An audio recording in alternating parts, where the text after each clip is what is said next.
পাকা কাঁঠাল যাদের একদমই পছন্দ না, আজকের রেসিপিটা তাদের জন্য। নমস্কার সবাইকে, আশা করি সবাই ভালো আছেন। আজকে রান্না করেছিলাম এঁচড় দিয়ে চিংড়ি। আজকে সেই রেসিপিটা আপনার সাথে শেয়ার করব, আশা করি ভিডিওটি ভালো লাগবে। বৈশাখ শেষ হতে চললো, এখনো কাঁচা কাঁঠাল এই বছর খাওয়া হয়নি, তাই চিন্তা করলাম যে আজকে রান্না করা যাক।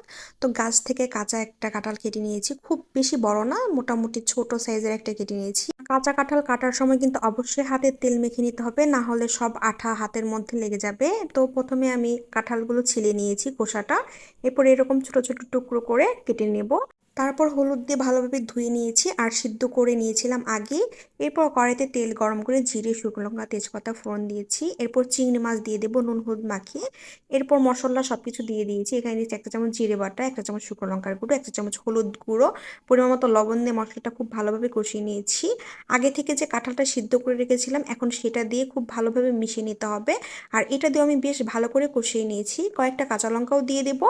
এরপর পরিমাণ মতো জল দিয়ে দেবো। কাঁঠালটা একটু মাখা মাখা করবো, এর জন্য জল দিয়েছি। পরিমাণ মতো চিনি দেবো, ভাজা জিরে গুঁড়ো দিয়েছি।